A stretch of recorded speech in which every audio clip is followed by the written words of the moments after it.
अच्छा जी, lecture number 2 है हमारे पास। चैप्टर नंबर 2 है। टॉपिक 2.2 है हमारे पास। टॉपिक का नाम है आइडेंटिफाइंग अ कंप्यूटिंग प्रॉब्लम। ठीक है। अब हमने देखना है कि किस तरह हम एक कंप्यूटिंग प्रॉब्लम को आइडेंटिफाई कर सकते हैं। ठीक है। और हमने ये भी देखना है कंप्यूटिंग प्रॉब्लम्स कौन कौन सी होती हैं। ठीक है। इस चीज़ को भी देखना है कितने तरह की कंप्यूटिंग प्रॉब्लम होती हैं और इन्हें कैसे सॉल्व किया जाता है, ये देखते हैं। तो सबसे पहले आपको पता होना चाहिए कंप्यूटिंग प्रॉब्लम कहते किसे हैं। ये जो टर्म लिखी है इसका मतलब क्या है, इसका मतलब क्या है। तो जनरली हमने बात की थी कि प्रॉब्लम होती क्या है, उसमें सारी फील्ड्स की। लेकिन जब हम मखसूस कंप्यूटर साइंस की फ़ील्ड की बात करेंगे तो इसमें हम बात करते हैं कंप्यूटिंग प्रॉब्लम की। बजाय कि इसकी हम प्रॉब्लम की बात करें, हम कंप्यूटिंग प्रॉब्लम की बात करते हैं। यानी कंप्यूटिंग प्रॉब्लम किसे कहते हैं, एक कंप्यूटर रिलेटेड जो प्रॉब्लम होती है जिसे स्टेप बाय स्टेप सॉल्व किया जाता है कंप्यूटेशन के ज़रिए, इसे हम कंप्यूटिंग प्रॉब्लम कहते हैं। तो अब मैं दोबारा बताता हूँ कि कंप्यूटिंग प्रॉब्लम आप डिटेल में समझते हैं इसे कैसे कहते हैं। तो कंप्यूटिंग प्रॉब्लम हम कहते हैं कि एक कंप्यूटर रिलेटेड प्रॉब्लम को, कोई भी कंप्यूटर रिलेटेड प्रॉब्लम है, उसे स्टेप बाय स्टेप कंप्यूटेशन के ज़रिए किस तरह सॉल्व किया जाएगा। कंप्यूटेशन हम कहते हैं बेसिकली प्रोसेसिंग को। किसको कहते हैं हम? प्रोसेसिंग। जो प्रोसेसिंग होती है या जो कैलकुलेशन होती है, इसे हम कहते हैं कंप्यूटेशन। ठीक है। अब स्टेप बाय स्टेप कंप्यूटेशन से मुराद ये है कि स्टेप बाय स्टेप जो कैलकुलेशंस हैं आपके पास, वो की जाए ताकि एक प्रॉब्लम, कंप्यूटर रिलेटेड प्रॉब्लम को सॉल्व किया जाए। अब कैलकुलेशन भी दो तरह की हो सकती है। एक जो है एरिथमेटिक हो सकती है, दूसरी लॉजिकल हो सकती है। अब एरिथमेटिक में आपके पास कैलकुलेशंस में प्लस माइनस डिवाइड मल्टीप्लाई मुख्तलिफ जो होते हैं ना एरिथमेटिक ऑपरेशंस होते हैं। जबकि लॉजिकल में आपके पास जो होती है logic reason, yes no base, yes और नो वाली जो होती है ना आपके पास सिचुएशंस, इन्हें हम लॉजिकल सिचुएशंस कहते हैं। फॉर एग्जांपल अगर मैं दोबारा बताऊं, अब इन दोनों प्रॉब्लम्स को हम देखेंगे कंप्यूटर के टर्म्स में। फॉर एग्जांपल अगर आप जो है वो कैलकुलेटर पे आप सम निकालते हैं 2+2, तो वो क्या करता है, आपको आप 2+2 लिखते हैं तो वो आपको 4 दे देता है आंसर। तो ये अरिथमेटिक ऑपरेशन आपने लगाया है। ठीक है। तो ये अरिथमेटिक बेस्ड कैलकुलेशन होगी। दूसरा है लॉजिकल। अब लॉजिकल किस तरह, फॉर एग्जांपल आपको घर वाले कहते हैं कि जो है ना टमाटर ले आओ बाज़ार से, अगर टमाटर ना हो तो वापस आ जाओ। तो येस नो वाले ये कंडीशन है। अगर टमाटर होंगे, अगर येस होगा तो आप ले आएंगे, नहीं तो आप क्या, वापस आ जाएंगे। ठीक है। तो ये येस नो जो होते हैं ना, ये लॉजिकल प्रॉब्लम होती है, डिसीजन वाली प्रॉब्लम होती है, जिसमें आपका दिमाग चाहिए होता है। ठीक है। आप सोचते हैं, आप एक थिंकिंग प्रोसेस लगाते हैं, इस चीज़ को हम कहते हैं। ठीक हो गया। तो अब डेफिनेशन देखते हैं कि कंप्यूटिंग प्रॉब्लम है क्या। In computer science the computing problem refers to the problem that requires a solution through step by step computation.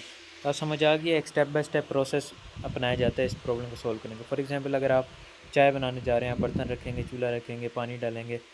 अच्छा, फिर अगर पानी वाली चाय बना रहे हैं, वरना दूध डालेंगे, माचिस लगाएंगे, दूध उबालेंगे और आपके पास एंड पे प्रो आ जाएगा, चाय बन जाएगी। ठीक है। ये आपके पास स्टेप बाय स्टेप कहलाता है, स्टेप बाय स्टेप मेथड। और कंप्यूटेशन से क्या मुराद है, कंप्यूटेशन में involves any type of calculation such as arithmetic और लॉजिकल। ये समझा चुका हूँ।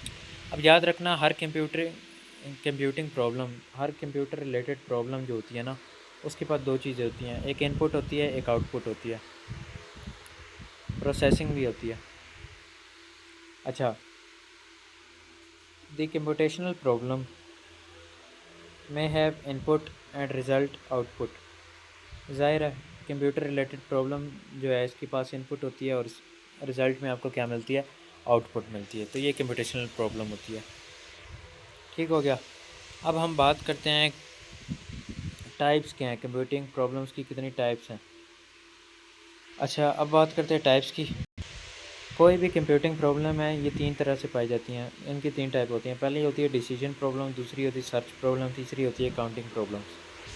हर एक को देखते हैं डिटेल में, एग्जांपल के साथ समझ आ जाएगी इंशाल्लाह आपको। अच्छा, डिसीजन प्रॉब्लम ऐसी टाइप ऑफ प्रॉब्लम होती है आपके पास, ऐसी कंप्यूटिंग प्रॉब्लम होती है डिसीजन प्रॉब्लम कि जो लॉजिक पे बेस होती है। किस पे बेस होती है? लॉजिक और रीज़न पे बेस होती है। लॉजिक रीज़न पे बेस होती है। ठीक है। और जिसमें एक आपके पास डिसीजन होता है। क्या होता है? डिसीजन होता है। डिसीजन कहते हैं फ़ैसले को, ठीक है। तो ये जो कंडीशन प्रॉब्लम्स होती हैं इनमें फ़ैसले की ज़रूरत होती है, जो येस और नो की बेस पे करते हैं, ये ट्रू और फॉल्स होता है। वो एग्ज़ाम्पल मैं दे चुका हूँ। फॉर एग्ज़ाम्पल आप जो हैं वो चेक करना चाहते हैं, अगर एक स्टूडेंट के मार्क्स जो हैं 50 से नीचे हैं, तो आपने क्राइटेरिया रखा हुआ है 100 में से अगर उसके 50 आ गए हैं तो ये पास है। तो ये क्या है, पास है। अगर 50 से नीचे है तो ये फ़ेल है, ठीक है। तो 2 कंडीशन है, फ़ेल या पास, ठीक है। तो ये जो कंडीशन होती है ना इस तरह की, इन्हें डिसीजन प्रॉब्लम कहते हैं। तो अगर 50 से अगर उसके 50 या 50 से ऊपर हैं तो हम कहेंगे ट्रू है, पास है। 50 से नीचे तो हम कहेंगे फॉल्स है, तो वो पास नहीं है, ठीक है। तो इस तरह की प्रॉब्लम डिसीजन प्रॉब्लम कहलाती हैं। तो डेफिनेशन देखते हैं। Decision problems occur when a given input requires a binary response इधर येस और नो और ट्रू और फॉल्स। अच्छा, डिसीजन प्रॉब्लम ऐसी प्रॉब्लम्स होती हैं जिसमें इनपुट जो होती है वो बाइनरी रिस्पॉन्स चाहिए होता है। यानी जो भी डाटा आप देते हैं उसको अगर आपने प्रोसेस कराना है तो आप क्या चाहिए होगा, बाइनरी रिस्पॉन्स चाहिए होगा। वो बाइनरी रिस्पॉन्स किस फॉर्म में होता है, येस और नो की फॉर्म में होता है, बता चुका हूँ। बाइनरी कहते हैं दो को। अब देखें बाइनरी रिस्पॉन्सेज हैं, येस हो सकता है, नो हो सकता है, ज़ीरो हो सकता है या वन हो सकता है। वन कहते हैं हम कंप्यूटर लैंग्वेज में ट्रू को, ज़ीरो कहते हैं हम फॉल्स को, ठीक है। तो ये दो कंडीशन होती हैं, ज़ीरो या वन। वन येस है, ज़ीरो नो है, या वन ट्रू है, ज़ीरो क्या है, फॉल्स है। तो ये दो कंडीशंस होंगी, इसे बाइनरी रिस्पॉन्स कहते हैं। तो आउटपुट आपके पास जो है गिवन इनपुट पे आउटपुट किस फॉर्म में आएगा, बाइनरी फॉर्म में आएगा, ज़ीरो या वन, ट्रू या फॉल्स। अच्छा, ये मैंने लिखी है इंपॉर्टेंट बात कि डिसीजन प्रॉब्लम ज़ाहिर है हमेशा लॉजिकल होती है, रीज़न की बेस पे होती है, लॉजिकल होती है, ज़ीरो वन की बेस पे होती है, ठीक है। बाइनरी जो होता है ना रिस्पॉन्स चाहिए होता है। उम्मीद है समझ आ गई होगी। आप इसकी एग्जांपल देखते हैं। आपके पास एक एग्जांपल है कंप्यूटर रिलेटेड प्रॉब्लम है, बता चुका हूँ। अभी जितने भी एग्जांपल होंगी वो कंप्यूटर रिलेटेड प्रॉब्लम्स पे होंगी, ठीक है। तो एक आपके पास प्रॉब्लम है, आपने ये चेक करना है कि गिवन जो इंटीजर है, ये गिवन नंबर है, वो जो है आपके पास इवन है या ऑड है। आपने ये चेक करना है गिवन नंबर इवन है या ऑड है। तो यहाँ से अगर मैं रफ़ बता दूँ, फॉर एग्ज़ाम्पल एक नंबर इवन तब होता है, फॉर एग्ज़ाम्पल अगर मैं 4 को 2 पे डिवाइड करूँ, 2 टू ज़ार 4, रिमाइंडर क्या आ गया, ज़ीरो आ गया। इवन नंबर एक ऐसा नंबर जो 2 पे एग्जैक्टली डिविजिबल हो। एग्जैक्टली डिविजिबल होने का क्या मतलब होता है, एक नंबर जो कि 2 पे डिवाइड हो जाए और रिमाइंडर हमेशा ज़ीरो आ जाए, इसे हम कहते हैं एग्जैक्टली डिविजिबल। रिमाइंडर ज़ीरो आता है, ठीक है। इसको हम एग्जैक्टली डिविजिबल कहते हैं, यानी रिमाइंडर क्या आ रहा है आपके पास, ज़ीरो आ रहा है। तो ये नंबर इवन है, ठीक है। अगर 2 पे डिवाइड ना हो, यानी रिमाइंडर 2 पे डिवाइड तो हो जाए लेकिन रिमाइंडर ज़ीरो ना आए, तो इसको हम कहते हैं, ये क्या है आपके पास, ये आपके पास क्या है, ऑड है, ठीक हो गया। तो वहीं चेक करना है आपके पास इवन है या ऑड है। तो आप इस प्रॉब्लम का सोल्यूशन इस तरह निकालेंगे, आप चेक करेंगे if the given number is exactly divisible by to, वहीं लिखा है मैंने, अगर वो नंबर एग्जैक्टली डिविजिबल हुआ 2 पे, यानी रिमाइंडर क्या आ गया, ज़ीरो, तो इसका मतलब ये क्या है, ट्रू है। तो यानी ये क्या है, इवन है। And if it is not divisible by two then it means it is odd, means false. तो वहीं बता दिया, ये फिर क्या होगा, ट्रू नहीं होगा, फॉल्स होगा, ठीक है।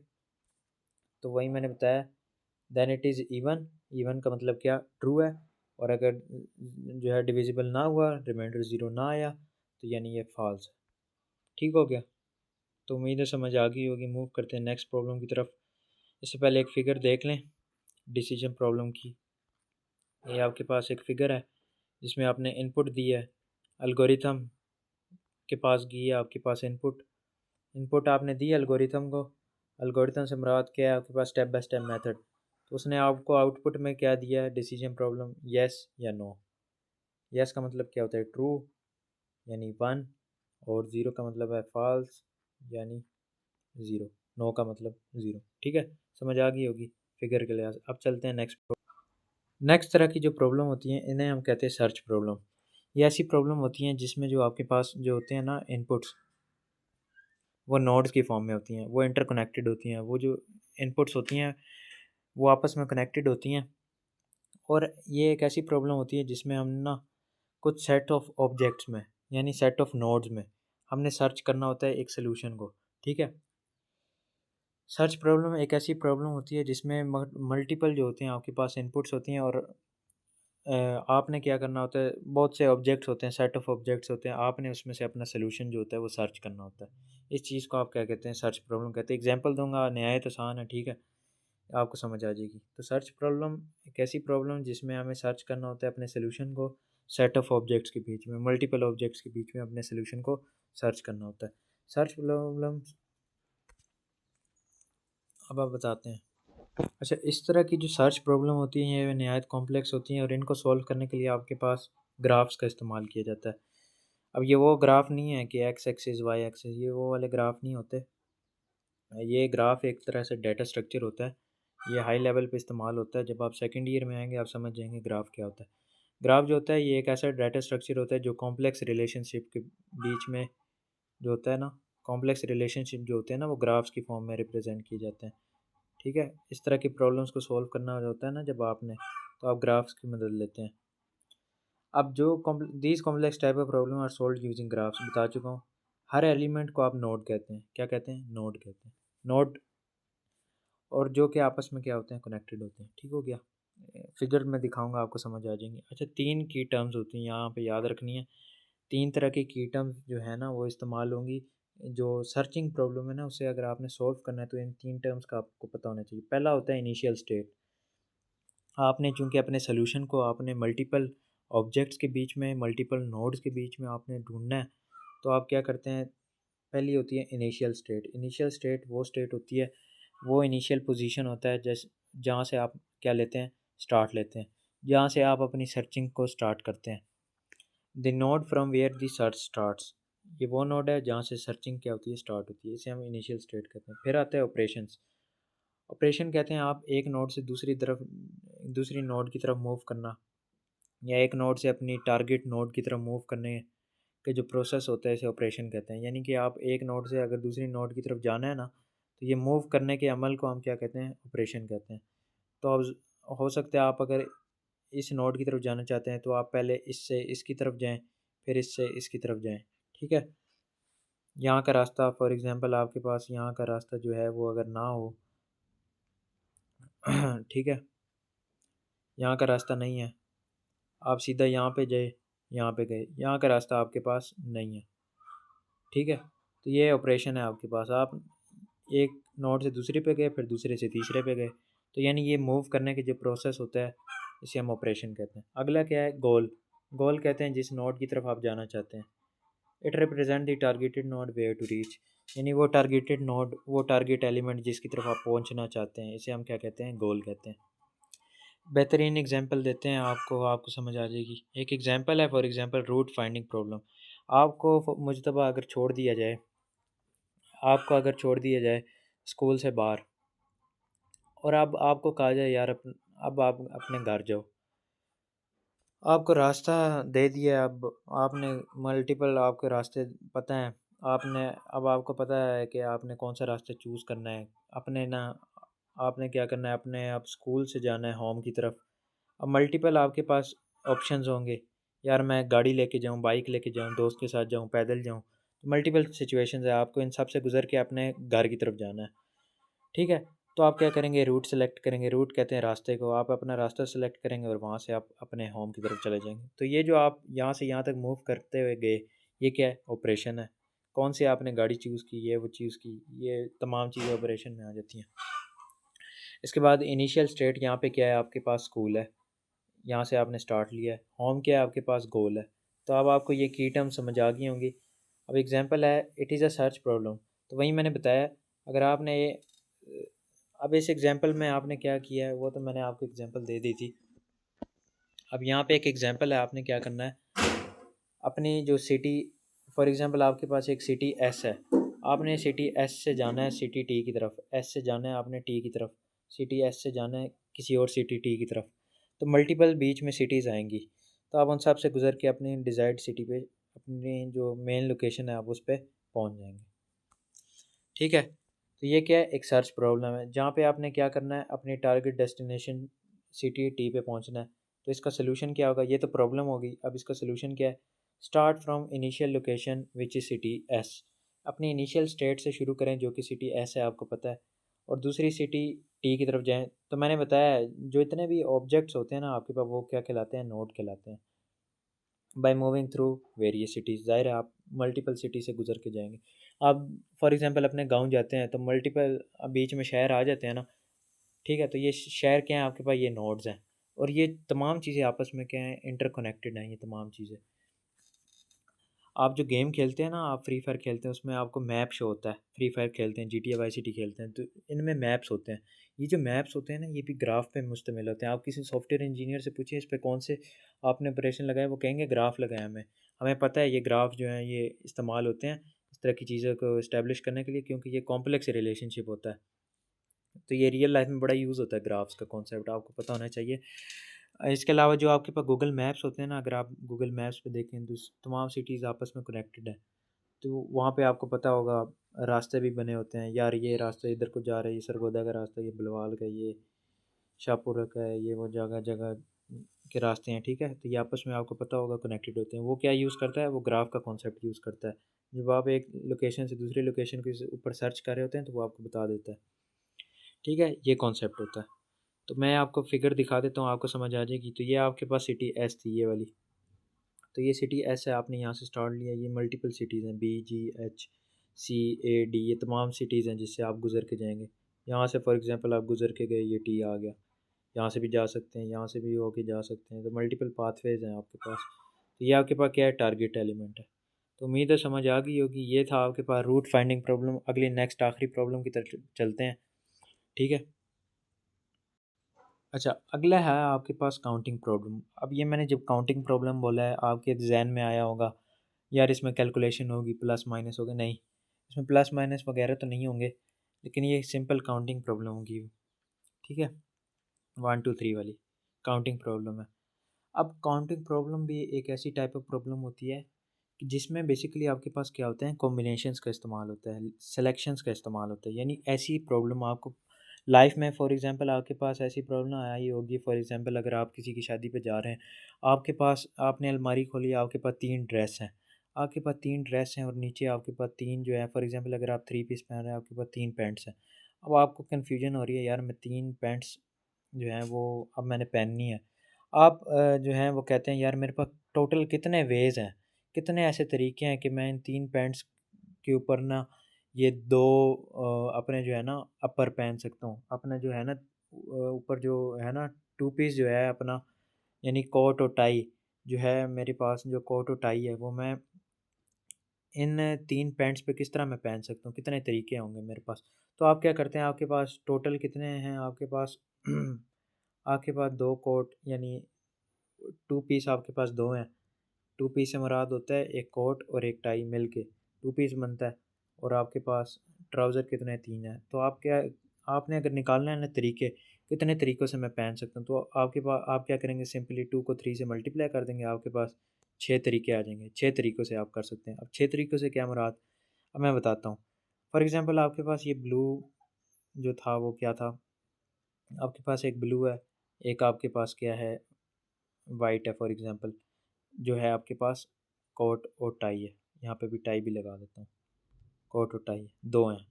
और आपके पास 3 जो हैं, आपके पास क्या हैं, 3 जो है वो आपके पास बॉटम है, यानी कि आपके पास जो है वो पैंट्स हैं। फॉर एग्ज़ाम्पल एक 1 है, एक 2 है, एक 3 है। तो आप क्या करेंगे, जो 6 तरीके बताए थे वो किस तरह बनते हैं, आप क्या करेंगे, इन 2 को पहले ट्राई करेंगे। इन 2 जो हैं शर्ट्स को आप सिर्फ पहले एक पे ट्राई करेंगे, फिर इन 2 शॉर्ट्स को आप इस पे ट्राई करेंगे, फिर इन 2 शर्ट्स को आप तीसरी पैंट पे ट्राई करेंगे। ठीक हो गया। तो इस तरह जब आप ट्राई करेंगे आपके पास 6 तरीके टोटल बन जाएंगे। ठीक हो गया। तो ये था आपके पास।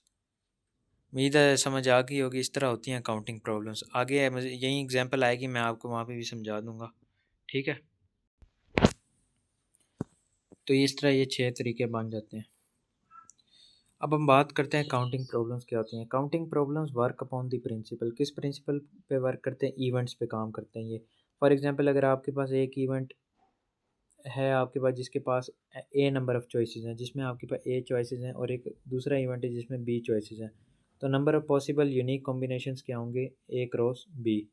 कॉम्बिनेशन आप कहते हैं कितने तरीक़ों से आप एक चीज़ को क्या कर सकते हैं, सेलेक्ट कर सकते हैं। इस चीज़ को हम कॉम्बिनेशन कहते हैं, ठीक है? तो ये काउंटिंग प्रॉब्लम ये कहलाती है।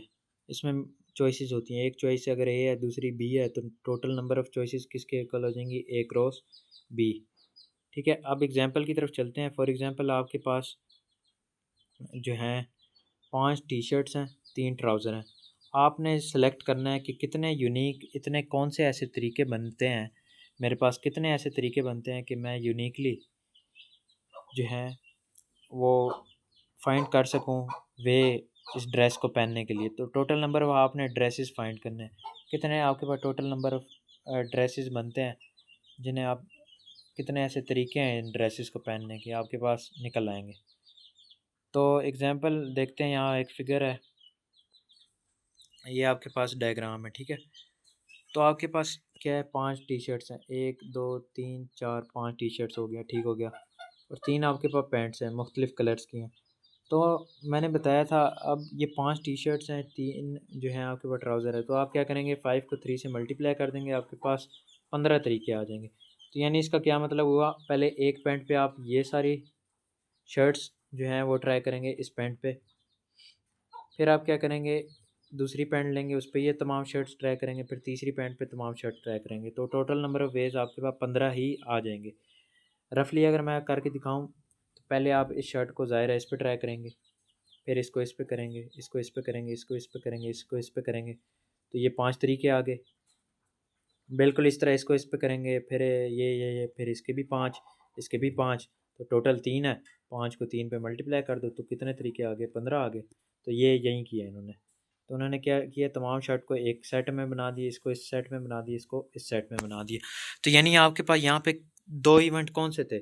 एक इवेंट आपके पास टी-शर्ट्स का था, दूसरा इवेंट जो था आपके पास कौन-सा था?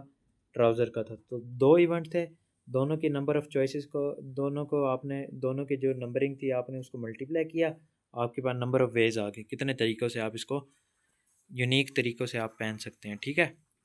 यूनिक कहते हैं रिपीट ना हो, यानी ऐसा ना हो अगर ब्लू को आपने ब्लू पे पहना है, ब्लू टी-शर्ट आपने ब्लू जो है ट्राउज़र पे पहन लिया है, तो अगली बारी आप फिर इस तरह पहने, इस तरह पहने, तो ये चीज़ रिपीट नहीं होती। रिपीट जो नॉन रिपीटेड चीज़ें हैं उसे यूनिक बोलते हैं, ठीक है?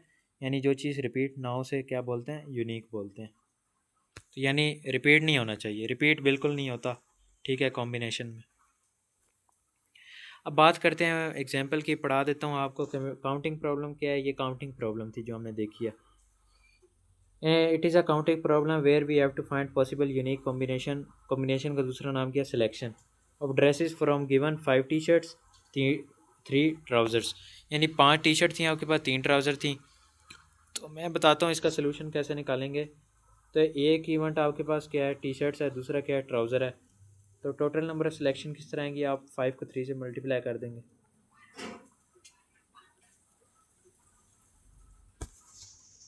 तो इस तरह आप फाइंड कर लेंगे। अच्छा ना, आपकी बुक में एक और एग्जांपल भी दी हुई है, चाहते हैं वो समझ लें, ये भी आसान है। तो एक एग्जांपल और दी हुई है आपके पास। फॉर एग्जांपल आपके पास, मैं एक एग्जांपल देता हूँ, आपके पास 2 मॉनिटर्स हैं, आपके पास 2 कीबोर्ड्स हैं, 2 माउस हैं, 2 स्पीकर्स हैं और आपके पास एक कीबोर्ड है। आपको ये कहा गया है कि आपने एक सेटअप बनाना है। दुकानदार आपको कहता है यार इसमें से चूज़ करो जो आपको पसंद आता है। अक्सर आप यही रियल लाइफ में सिलेक्शन ही तो करते हैं दुकानों पे जब जाते हैं। तो आपके पास मैं कहता हूँ कितने ऐसे तरीके हैं, टोटल तरीके बताओ जिससे आप क्या कर सकते हैं, सिलेक्शन कर सकते हैं। आप क्या करेंगे, 2 मॉनिटर्स हैं, 2 कीबोर्ड्स हैं, 2 माउस हैं, 2 स्पीकर हैं, 1 कीबोर्ड है। तो आप क्या करेंगे, सारे को मल्टीप्लाई कर देंगे। 2 को 2 से 4, 4 2 ज़ार 8, 8 2 ज़ार 16, 16 1 ज़ार 16। तो 16 ऐसे तरीके हैं जिसमें आप क्या करेंगे, इनको अरेंज कर सकेंगे एक पूरा। तो 16 आपके पास सेटअप बन सकते हैं। 16 तरीके से आप इसको अरेंज कर सकते हैं यूनिक तरीक़ों से। यानी कीबोर्ड तो फिक्स है, ये तो चीज़ हर एक में आएगी। तो इस तरह के तरीके आपके पास हैं, बेशक चाहें तो रफ़ में कर लें, ठीक है। तो उम्मीद है समझ आ गई होगी, इस टॉपिक की डिटेल में हमने समझा है, ठीक हो गया। तो ये आप पढ़ लें, इसको याद कर लें। इन्हीं नोट से चाहते हैं तो कर लें, इन्हीं नोट से करें। मैंने बड़े अच्छे अंदाज से आपको लिख के दिए हैं। उम्मीद है समझ आ गई होगी।